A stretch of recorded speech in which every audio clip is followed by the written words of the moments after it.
The information provided is not a substitute for legal and other professional advice where the facts and circumstances warrant. People should always consult their own legal or other professional advisors and discuss the facts and circumstances that apply to their specific circumstances. The information shared on Ask the Landlord is for educational purposes only.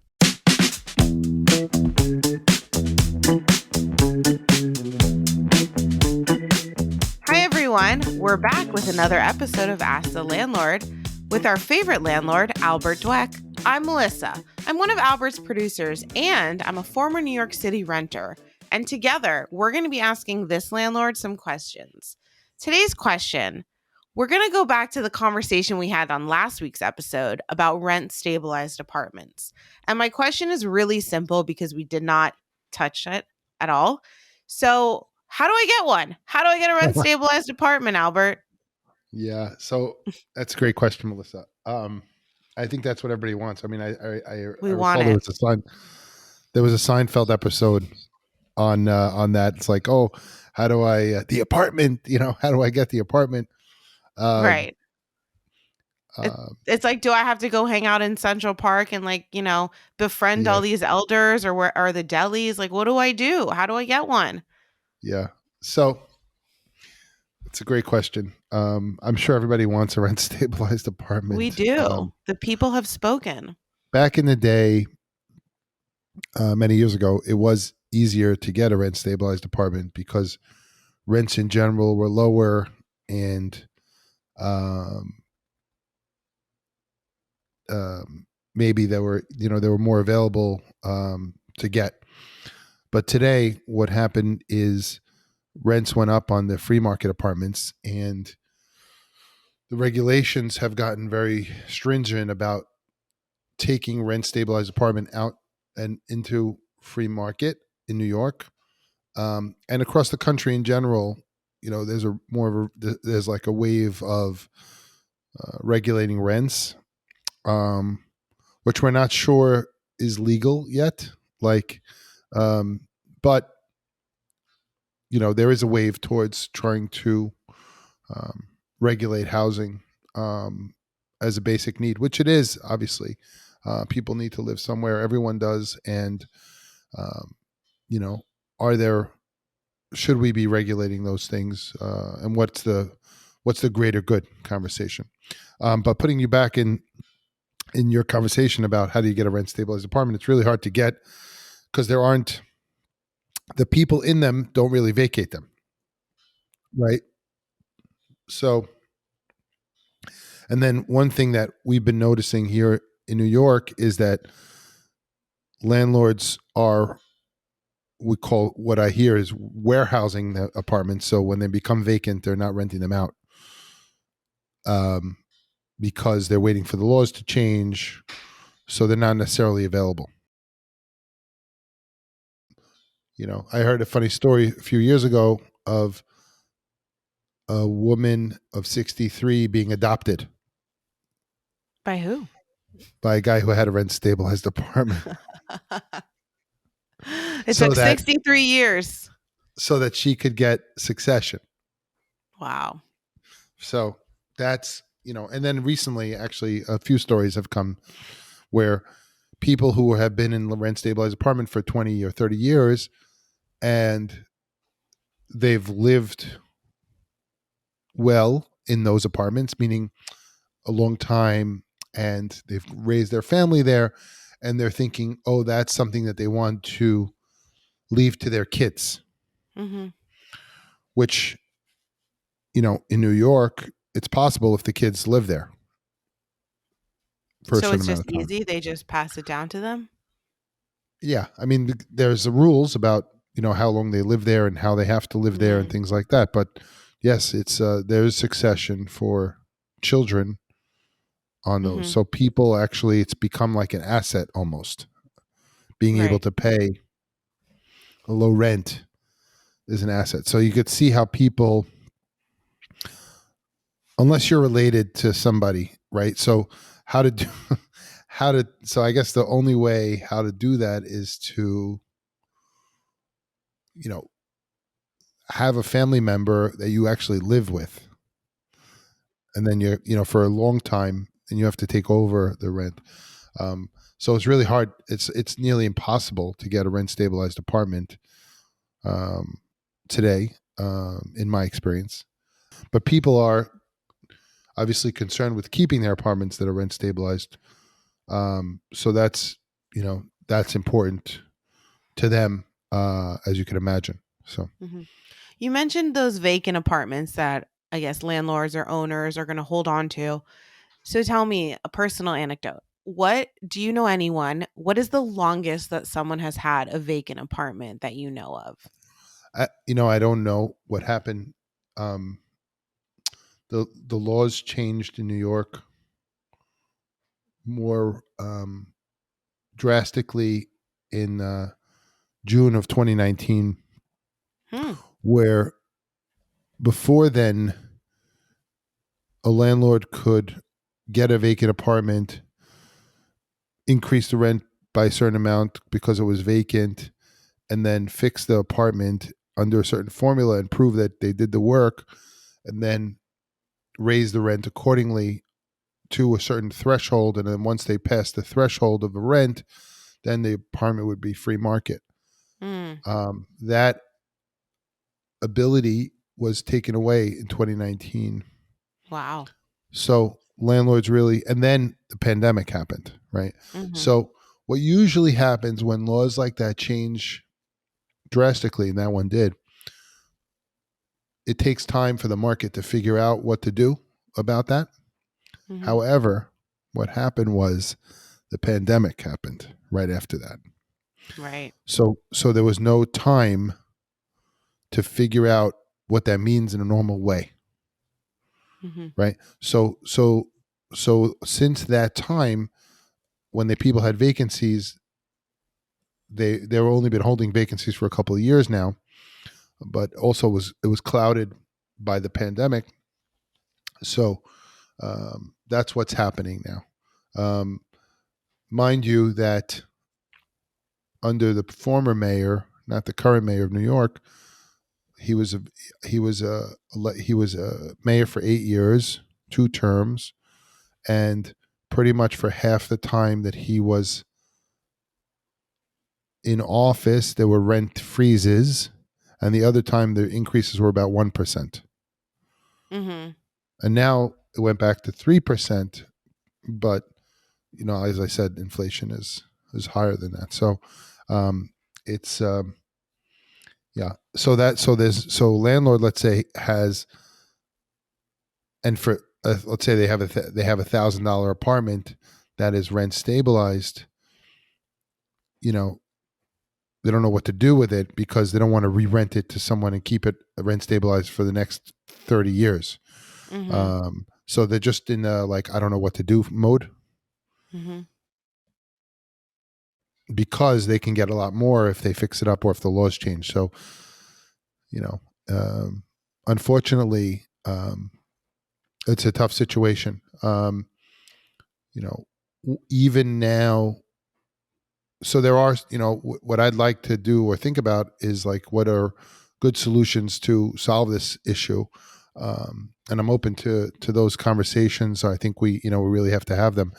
But as we said in earlier podcasts, it's going to take some long-term thinking to that, because the results of this are not going to happen in a few years. You have to look beyond. Oh, you got to say, look, I'm going to fix this problem for the long term. And the answer is that everybody's going to have to take compromise and give up a little bit so that they can have a better something in the future. Uh, you know, Examples of places that have done such things, like Singapore, um, had rent control, rent stabilization, and they took it away and came up with an alternative program that works really well for their residents to get affordable housing, and then own, which is a great thing. But again, it takes a longer term view on that. Um, so unfortunately, rent stabilization, rent control was enacted as an emergency measure, and it was never, and unfortunately never shaken loose of that because of the incentives. So you're probably not going to find a rent stabilized apartment where you want to live. You'll probably need, so then, for those of people that have rent stabilized apartment, they probably want to hold on to them as much as they can. But unfortunately, because of the way the laws changed, there's little incentive for the landlords to fix the places that they live. So that's just a deteriorating asset. And again, the people aren't likely to move. So, which is, I'm telling you, Melissa, like, doesn't that sound like something that's a broken system? I mean, yeah, especially if it was created after World War II, you said. So that is a very long time ago, right? I think Yeah, a lot of things have changed. Technology's changed, times changed. So why do we keep things that are from the past a lot? I think because progression is key. because you know there's a problem.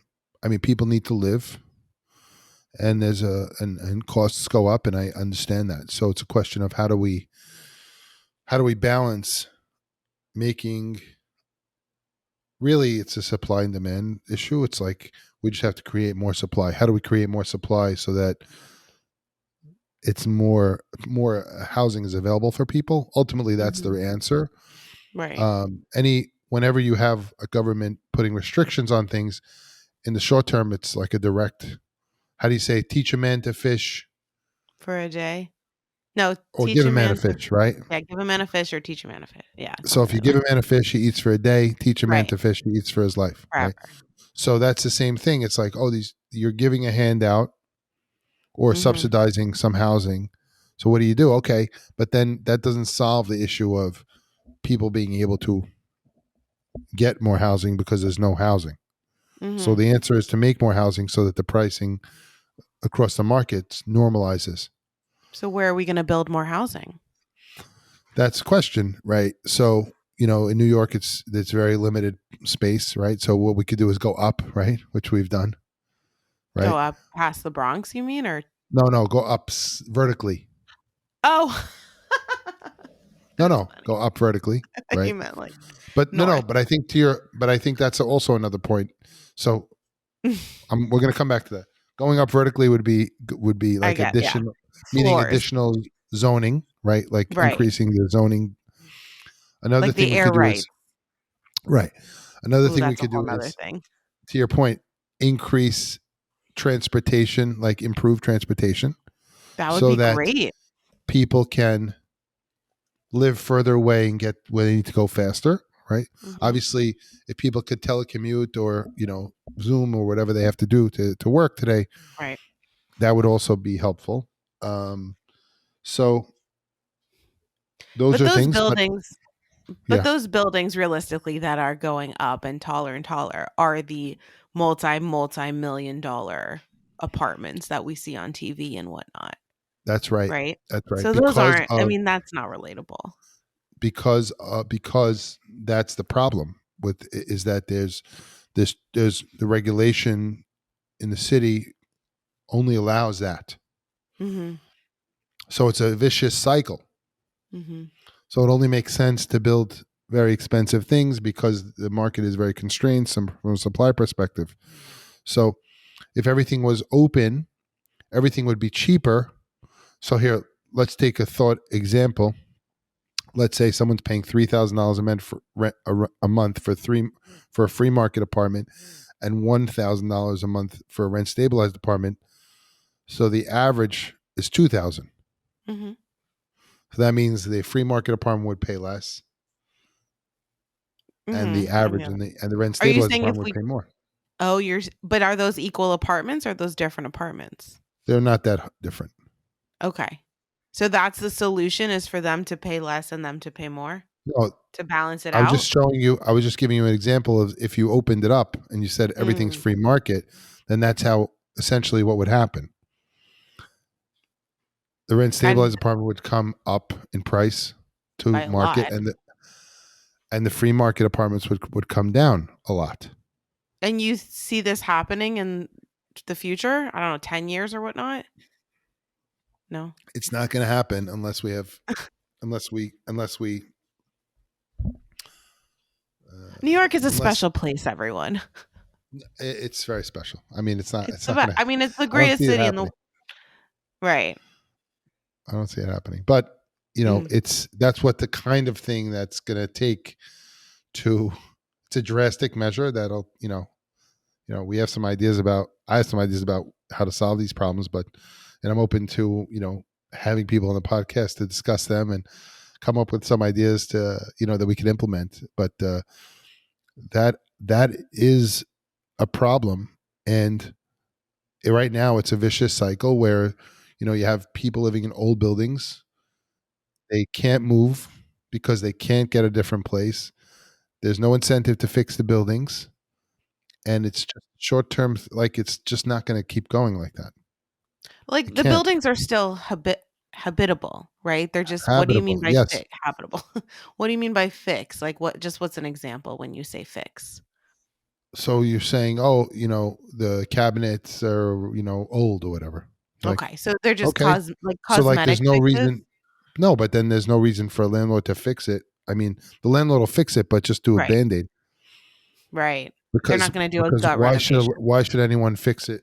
You know, Hmm. because they're not getting anything. They're losing money every month on that kind of an apartment. So back to about fixing and renovating. Those vacant units we were talking about before, and you were saying the landlord or the owner is going to wait until the laws change or whatnot. But do you think they're just going to leave it empty as is, or are they going to go in, take a risk, fix it, and leave it updated, and then wait? What do you think? Why would they fix? There's no return on the fixing. I don't know, to get it done. Maybe lumber went down. No, there's no. It doesn't. So It's they're just just going to, okay, they're it standstill. doesn't. Right now, it's a standstill because Mm, the laws went completely in one direction, and they just, there are benefits, sure, short term, like I said, but no, there's no incentive. So that's, mhm. we have a real problem that needs communication, collaboration, coordination, understanding, and compromise. Right. All right, that makes a lot of sense. So just to sum it up, will I be getting a rent stabilized apartment? Probably not. And that's okay, right? That's okay. That is what it is. But in certain municipalities in around the country where they have rent stabilization, you could get an apartment and then that'll be market, and they can't raise your rent, whatever they want. If you're in an area where there's rent stabilization and you have a rental, it's not going to be adjusted to market every year, every month. Right. Very So that's good to interesting. know. Yeah. Right. I'm sad, but I accept the truth. I'm glad I asked you. I'm glad my expectations are realistic right now. So thank you. You got it. For more episodes, please subscribe to Ask the Landlord on your favorite podcast platform. We'd appreciate it if you left a review on Apple Podcasts. If you'd like to watch the show, check out our Ask the Landlord YouTube channel. If you have a question for Albert, feel free to contact him on Instagram at Ask the Landlord and check out his TikTok at Ask the Landlord. Bridging the gap between landlords and tenants, this has been Ask the Landlord. Thanks for listening.